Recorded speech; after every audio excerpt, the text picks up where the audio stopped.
una excelente novela. ¿Cómo no la voy a leer? Si no la leo, no la invito a Cecilia Sperling. ¿Cómo va? Bien, muy bien. ¿Todo bien? Todo bien, sí. Las desmayadas. ¿Hay un arte para desmayarse? Hablemos de esa metáfora fantástica que aparece en el libro Las desmayadas, que tiene una escritura poética muy potente. Sí, yo todo lo que trabajé de los desmayos es como si fuese un gesto femenino aceptable, ¿no? Y un gesto femenino enseñado en las películas, en el cine, en los catálogos de todas esas locas de Salpêtrière. El desmayo para mí es como una unidad del no hablar, del ausentarse, de poner el cuerpo y sacarlo a la vez. Entonces, en esta casa de 3 hermanas, que es un poco teatral, es un poco la casa de Bernarda Alba, la casa de las vírgenes suicidas, lo que va pasando es que ese desmayo es un poco, bueno, no sé si la negación de la negación, pero es retirarse de la escena. Cómo soportar, digamos, como tiene que ver con el feminismo, porque, digamos, la mujer que opina es como loca y salta al lado de la histeria y todo eso, y la mujer que se ausenta es como aceptada, ¿no? Entonces es como si las chicas se van entrenando en cómo ausentarse. Y también parte de un duelo. Aclaremos que parte de la muerte del padre, la novela. Esto es lo que ocurre en primera instancia. Y el duelo, no la voy a contar, pero atraviesa todo el texto. Este texto no podría existir sin una prosa muy cuidada, muy sutil, muy fuerte. Tiene muchísima presencia tu prosa. ¿Cómo lo ves vos? Mira, yo tanto para la novela anterior, que es parte de la saga, que es La máquina de proyectar sueños, como esta novela, viste, mi mamá es declamadora y siempre desde chica nos recitó poemas. Entonces, en algún momento, o sea, digamos que el sonido, ¿no? Como de lo que se leía en ese momento, que era Gabriela Mistral, Juana Ibarburu, Berta Singerman, grandes recitadoras. Claro, ¿no? Ella también se grababa su disquito. Entonces, como desde muy chica, estaba como escuchando ese sonido. Y en algún momento, un poco como dice Vivian Gornick, como me resistí a ser mi madre hasta que me di cuenta que ya era, ¿entendés? Que ya tenía esa voz. Entonces, de algún modo, todo, por eso le puse fábula autobiográfica, porque es una autobiografía fabulosa, como pasada por esas voces, ¿no? Yo nunca le pregunté a nadie nada personal, ni lo voy a hacer ahora. Pero ¿cómo se mezcla esto? Vos dijiste la palabra autobiografía, dijiste. Claro. Al pasarlo, dijiste. Sí, para mí la autobiografía, y sacando el tema también de que yo hice durante mucho tiempo este ciclo confesionario, que yo ya había empezado con Verdadero. En el Rojas. Sí. Y de hecho sacamos 2 libros, después hicimos algo o sea, estuve muy en ese tema. Entonces, digamos, había mucha gente que iba y contaba como su cotidiano, ¿no? O cosas que pasaban. Entonces escuché mucho autobiografía y en un momento dije, bueno, si yo voy a escribir, tengo que escribir otra cosa, porque ya hay mucho escrito. Entonces le empecé a dar un estatus de real y que creo que es autobiográfico, como, por ejemplo, si yo antes de venir vengo pensando mientras camino cómo va a ser la charla. Entonces, o te estás en la ducha, te vas a encontrar con alguien. Entonces digo, bueno, eso es real, porque ocurrió, por más que en una dimensión del pensamiento. Entonces, la fábula autobiográfica es un poco, bueno, sí, el día sí, efectivamente murió mi padre, efectivamente tengo 2 hermanas, y ese día que estábamos las 3 en el jardín sentí un montón de cosas, pero al momento de escribirlo, por ahí habito demasiado tiempo un lugar, por ejemplo, ¿no? Ponele que sentís en un momento que el viento te voló, no sé, sí, el pelo, lo que sea. Pero bueno, el momento de escribir me pongo un poco proustiana y siento que ese viento, no sé, me arrancó el camisón que tenía puesto y a mis hermanas también, y que después levantó, digamos, hay algo que es como habitar un rato más tiempo una vivencia, ¿no? Que ahí... ¿Por qué no tienen nombre los personajes? La verdad que no tengo idea. No tenés idea. No tengo idea. Está buenísima la respuesta. Te iba a decir Es algo, muy buena pero la respuesta. no tengo idea. Fue como, Claro, mayor, menor. Me parece que era como el grupo de hermanas, ¿no? Como que me gustaba esa cosa de, me parece, esa cosa de borrarse, que, por ejemplo, en un momento digo que nos acostábamos al lado de la pelopincha una arriba de otra y éramos como un animal de, ¿no? de 6 brazos, digamos como... lo trabajo medio como una unidad. También quizás pensé en algo de no mandar tan al frente a mis hermanas, que para qué preguntar, ¿viste? Después me quedo, claro. algo tenés que, sí, cuando trabajás la autobiografía actual, con personas que viven y todo. Tu texto es absolutamente poético. En sí. Es absolutamente, incluso hay veces hasta cómo ordenás los puntos, las comas, es absolutamente poético. Sí, y ahora estoy escribiendo algo que directamente tengo partes poesía, parte narrativa, porque creo que se fue como acercando, o yo me fui acercando a la poesía, a la canción, ¿viste? Como también la canción se fue acercando a la palabra. Bueno, yo también había empezado, aparte de confesionario, en lecturas más música, que al principio era un ida y vuelta, acá el que escribe, acá el que lee. Acá Confesionario el que toca. tuvo mucho éxito. Sí, muchísimo. Y confesaban. Sí, hubo cosas Había muy confesión. fuertes, tuvimos problemas incluso. Tuvimos ¿Ah, sí? problemas con... Sí, salió una nota, no voy a contar cuál fue el problema, pero tuvimos problemas, piñas. No, tuvimos piña cosas, también, tuvo sí, piña. tuvimos en el confesionario, sí, momentos fuertes. En realidad, ¿hasta dónde cada uno va a confesar algo propio? ¿Hasta dónde se puede? ¿Hasta dónde se quiere confesar? ¿No? Bueno, lo lindo para mí de la confesión, o por lo menos en un clima como confesionario, que nadie te está llevando ahí, es como que vos tenés esa necesidad, ¿no? Es como que a veces un secreto es una especie de bomba de tiempo en la mano, que yo, por ejemplo, no sé, cuando trabajaba en la radio veo estos micrófonos y digo, ¿viste las películas que siempre alguien dice lo inconveniente? Y decís, ¿y si está puesto ese micrófono? Va a suceder, ¿no? Así medio teatralmente. Claro. Entonces, al final en el confesionario, no siempre, pero lo que va empujando es esa necesidad como de ese escritor, esa escritora, esa persona invitada que tiene ganas de decir, bueno, ok, voy con esto. Me voy con esto, quiero decirlo y quiero pasar, es superador también. Yo no tengo suerte con el cine, nunca tuve suerte con el cine. O sea, nunca logro ver una película que diga, qué buena película. Hace mucho, digo. Obviamente es culpa mía, ¿no? El otro día estabas viendo, que no soy muy santo de la devoción con Netflix.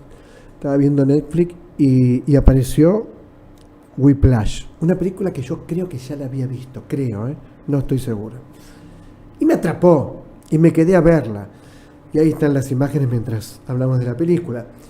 Y yo pensaba, ¿se justifica, por el motivo que sea, tener un maestro, en este caso de música, tan cruel, tan brutalmente cruel, tan siniestro, tan perverso en el sentido de poner a pelear a dos por un puesto y ver cómo se desgarra uno con otro? ¿Tiene sentido todo eso? Yo creo que no, y uno piensa, bueno, el personaje de J.K. Simmons es brutal, ese personaje, gran actor, por supuesto, pero está este tema, bueno, ¿cómo vamos a estudiar? Bueno, evidentemente soy de otra escuela o de otra manera de pensar. Yo creo que todo se estudia bueno, será cursi, pero decirlo con amor, se estudia a partir de la transferencia con otro, y la transferencia con otro es una transferencia amorosa en el sentido más profundo psicoanalítico de la palabra, si querés, ¿no?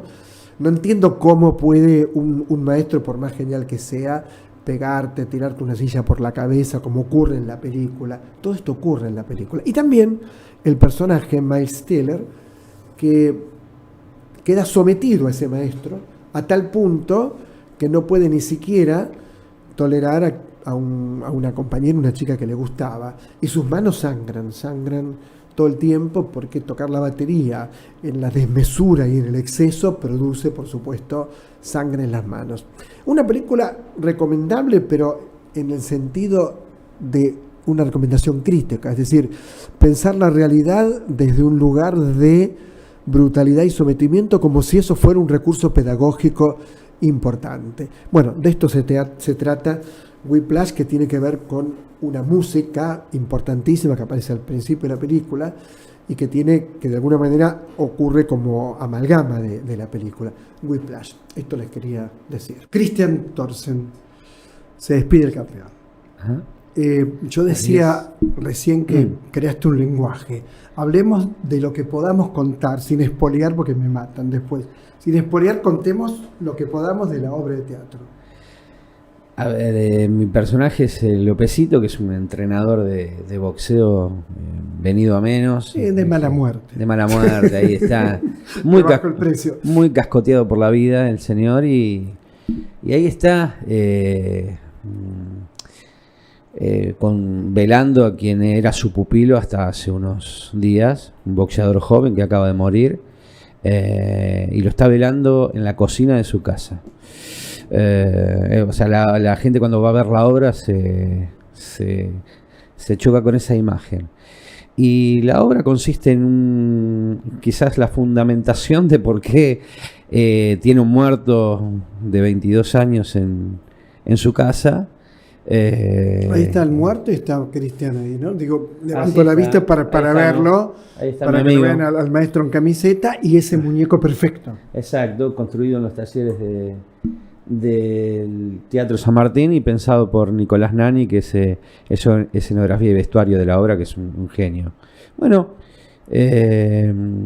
a lo que arranca es un largo desahogo con mucha tristeza, mucha melancolía, donde se fundamenta de alguna manera el vínculo que hay entre ellos dos y vamos caminando despacito con el transcurrir del texto de la obra hacia un triángulo, si querés, amoroso que deviene en tragedia al final. Cuando yo digo que inventás un lenguaje, sí, digo que había momentos de la obra, a propósito, no por error de la puesta, sino deliberadamente, que era como muy difícil entenderlo casi, en algún momento. Yo entendía perfecto, pero en algún momento es como un dialecto. ¿Cómo construiste esa lengua y cuándo te diste cuenta que era imprescindible esa lengua?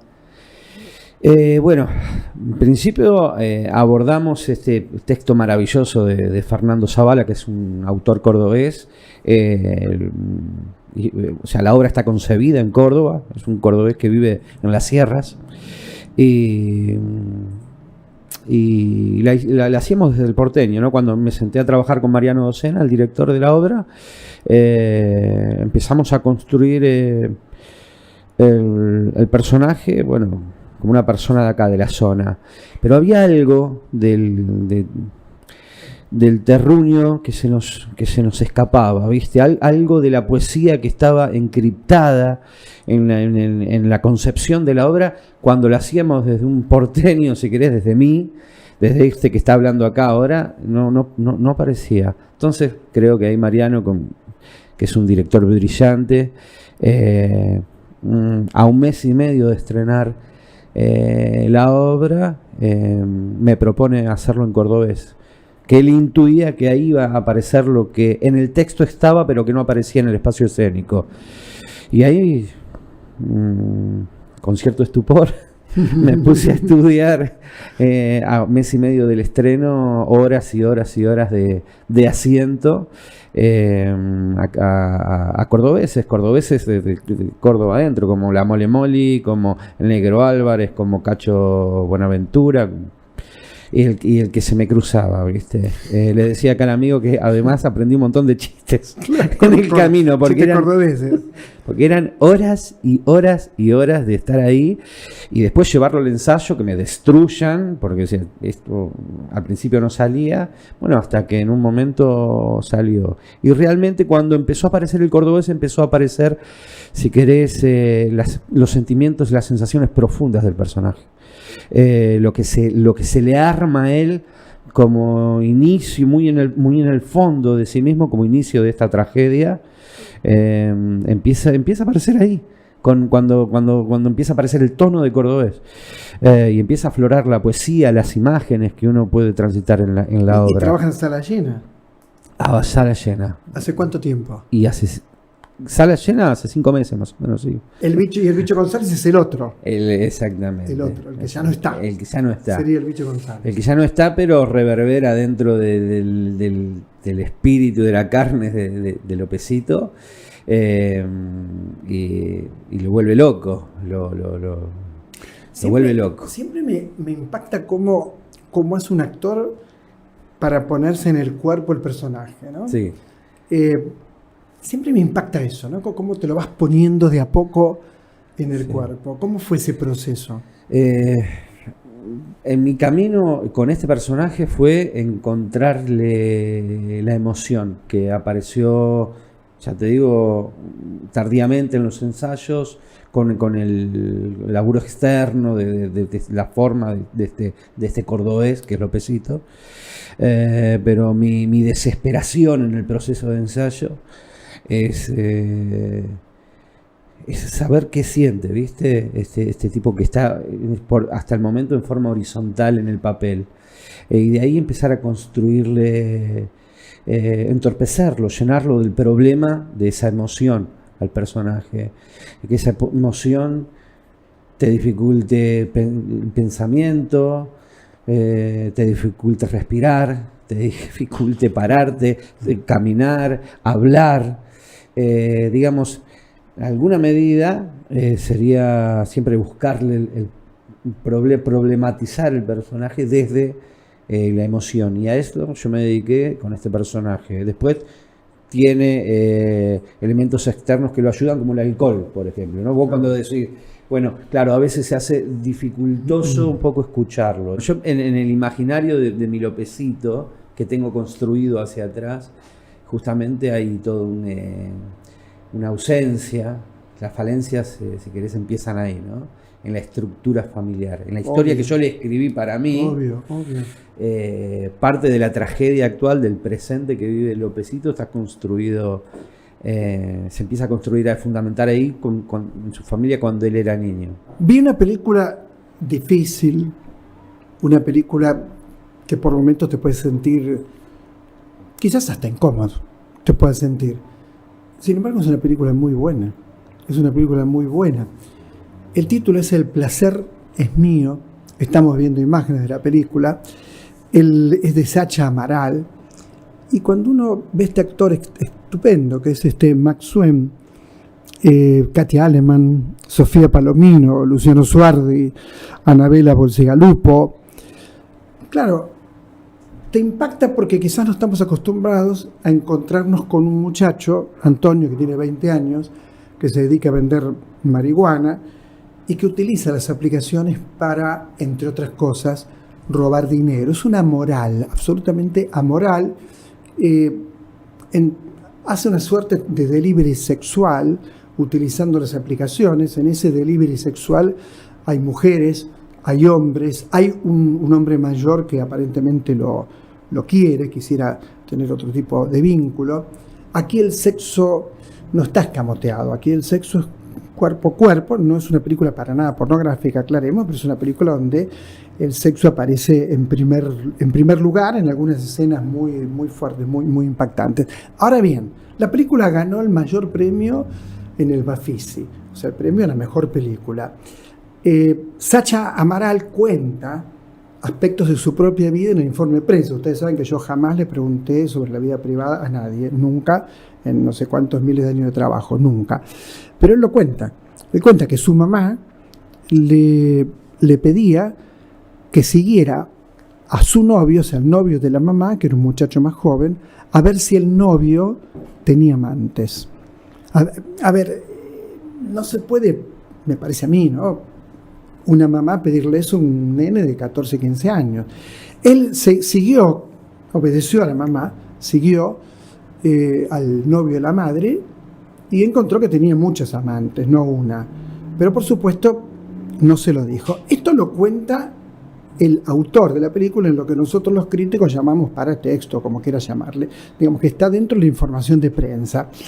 ¿Por qué lo cuento? Porque el autor, Sacha Amaral, dice que su propia vida tuvo mucha influencia en esta película. No sé exactamente qué aspectos de su vida, me parece un hombre muy talentoso, muy inteligente en todo lo que plantea. Insisto, la película puede ser que en algunos momentos te resulte incómodo estar en la butaca, pero habla de ese desconcierto, de esa falta de pensamiento, de esa falta de ideas, de esa falta, sí, de militancia por una causa, por ejemplo. Habla de un momento donde mucha gente, no uno o dos, sino muchos pibes y pibas jóvenes, están totalmente sin norte, sin saber dónde agarrarse en una sociedad que no los contempla, donde se rompe el lazo social, donde no se trabaja por un lazo social verdaderamente vital e indispensable para el desarrollo humano. Me parece que es una película importante, pero por supuesto, tiene momentos que vos decís, ay, no, porque es una moral. El personaje es una moral, no tiene moral, hace cualquier cosa. Dice, ¿por qué está haciendo esto? Bueno, está haciendo esto porque, como dice el poeta turco Nazım Hikmet, nos pasa lo que hoy pasa en nuestro mundo. Por eso está haciendo esto. El grupo Piel de Lava. Se acabó. Es así. Es excelente. Vos dirás que estoy exagerando. No es culpa mía. Si son tan buenas, son tan buenas. No tengo nada que ver con esto yo. Yo digo, fui a verlos al estreno. Me encontré con Parlamento. Pensé en muchos parlamentos. Uno, el nuestro. Ahí están las imágenes. Mientras hablo, ustedes ven las imágenes del espectáculo. Es un delirio total, pero con grandes actrices, con una marca muy, muy fuerte en la experimentación y en los cuerpos, porque el teatro es ver cuerpos. Aclaremos que para mí el teatro son los cuerpos de las actrices y de los actores. Y lo que hacen es verdaderamente excepcional. ¿Qué pensás de esto, Elisa Carricajo? Bueno, antes que nada, muchas gracias por tantos elogios y me interesa mucho lo del cuerpo, me parece que es clave porque fue clave en la investigación cuando empezamos a abordar un poco el tema parlamentario y de la política. Apareció como primera investigación qué son estos cuerpos también que están sosteniendo la práctica política parlamentaria, que se está volviendo cada vez más caótica y compleja. ¿Qué sucede con los cuerpos concretos que encarnan esto también para humanizar esas personas de las cuales a veces estamos cada vez más distanciados como ciudadanos? Y para usar el teatro también para pensar sobre la corporalidad y sobre una corporalidad que tiende a desaparecer, ¿no? Parece que podríamos dejar de ser cuerpos. Valeria Correa, ¿cómo va? Muy bien. No te querías ir del Parlamento. En la primera escena no te querías ir, te querías quedar ahí a toda costa, ¿es correcto? Sí, para lograr mi cometido. Como todas. ¿Cómo viviste el estreno? ¿Qué pensás de esto que han hecho ustedes, actriz y dramaturga, todas? Bueno, es interesante para nosotras lo que está pasando con Parlamento, es cambiante. La estrenamos en el marco de una residencia artística, hicimos unas aperturas. Nosotras, en realidad, cuando empezamos la investigación estábamos viendo parlamentos europeos, Italia, España, como referencia, las mujeres de extrema derecha de allá y las cosas que pasaban en los parlamentos que nos parecían pura performance, y bueno, luego se vino para acá y entonces lo que todo el tiempo, ya desde antes, digamos, de que hubiese ese cambio de realidad acá, en nuestro eje era claramente, como siempre, no hacer parodia, no hacer una parodia, para eso ya está la realidad, que es ridícula en un punto, entonces no... Muy claro, ridícula. y todo el tiempo te gana, entonces estuvimos, ahora ya no, pareciera que algo se movió aún más, pero estábamos todo el tiempo sacando frases porque las decían los políticos. Claro, las teníamos en el texto y después las eso decían, no se puede creer, porque directamente va a no se parecer puede que estoy creer. hablando de Batman porque tal muñeco habló de Batman y era algo que salió en ensayo hace 2 meses. Bueno, eso justo quedó, pero digo, otras cosas que volaban, pues parecía que estábamos agarrando como directo y nos aburre eso, no queremos eso, ¿no? Como que lo pasamos por nuestro filtro. Y bueno, entonces, y ahora, no sé, nos podemos reír un poco más de lo que nos rodea. hay una cota aún más de ridículo, no sabemos hasta dónde va a llegar. ¿Hasta dónde? Y eso en un punto vino bien, como hay algo de una solemnidad que sentíamos con el tema, ¿no? Hablar de política. ¿Cómo es que se van apropiando los cuerpos de estas historias o las historias de estos cuerpos, ¿no? ¿Cómo es el proceso de creación de un espectáculo de piel de lava? Bueno, en general parte como de algún mundo, o de algún universo, o de algún lugar que nos interesa investigar o que nos llama la atención. En este caso fue propiamente como lo performático en la política, como decir, bueno, ahí hay una clave de esto que hablábamos, ¿no? Algo de lo que nosotras hacemos, lo están haciendo y lo están haciendo mejor, y bueno, hay que empezar a mirar. Ni siquiera lo veíamos como una realidad nacional, lo veíamos como una situación mundial, y ese fue el universo un poco, lo parlamentario, la política, y esa investigación sobre eso empieza a pasarse al cuerpo enseguida, decir, bueno, probemos un poco, y esa prueba se vuelve escritura, vuelve a la investigación, pero ya desde otro lugar, desde un lugar más asociado al cuerpo, y creo que por eso también la obra terminó estando un poco alrededor de los cuerpos y sus fragilidades, y esta idea de distópica de que están en una nave espacial y todo esto, como un lugar también donde los cuerpos sufren un deterioro acelerado, y sin embargo la vida parece querer seguir como era antes. Entonces, de alguna manera, también creo que ahí la obra terminó no hablando de la política, sino hablando un poco de un estado de las cosas, ¿no? Como si hubiera un deterioro desmesurado de las cosas. Que lo hay. Y de repente estamos como, bueno, tratando de mantener la vida como era antes. Entonces, ¿Cuál es la característica de tu personaje y también el de Valeria, no? bueno, Messina, mi personaje, que se supone que viene... No hablamos de países, hablamos de territorios, pero bueno, Messina tiene un acento italiano. Está bien vestida. Está bien vestida. Todas. Sí, Ay, sí, todas. están divinas. Un poco, bueno...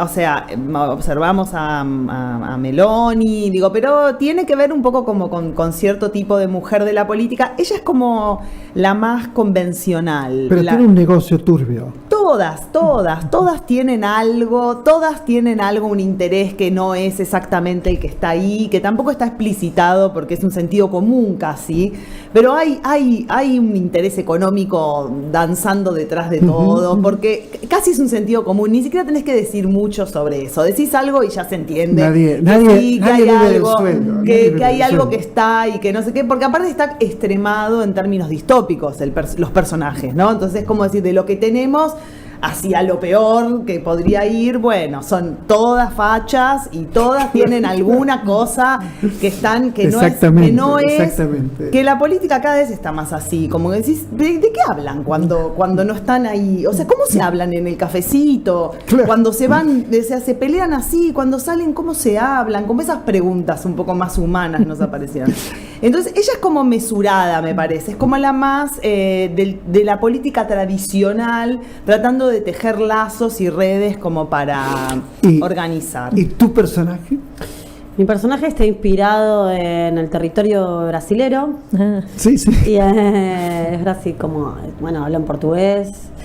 Y bueno, nada, teníamos como referencia a Bolsonaro, la etapa Bolsonaro. Qué lindo, no te privas de nada. Hermoso. Te das todos los gustos. Nada, algo de ella que dice cosas como tener la libertad de autopercibirnos en guerra, ¿no? Esto que observábamos incluso Le fascinan las armas. Sí, bueno, nada de eso, pro armas. Y esto que observábamos también en las mujeres de derecha, ultraderecha, cómo agarran los signos y símbolos que vienen, palabras, conceptos que vienen originalmente de los feminismos, para incorporarlos a sus discursos, ¿no? Algo de eso aparece, y cuando la pensábamos que era la más extrema de en el sentido de defender la violencia como un derecho. Como un derecho de, bueno, me voy a defender con violencia. Ante la violencia me defiendo con violencia. Eso. Y no, la más zarpada, por decirlo en términos coloquiales, es la jefa. La presidenta. La presidenta, que hay que respetar el protocolo. Sí, la burocracia siempre es lo peor de todo, ¿no? Claro. No, también lo que le pasa a la presidenta es como si estuviese en un estadio superior de todo lo que les va pasando por estar en órbita, estar en el espacio. Entonces termina pidiendo, bueno, no la quiero spoilear, Y están los hombres. pero su cuerpo es el que está más afectado por la política y por el espacio exterior, que sería el único lugar donde les queda para hacer política.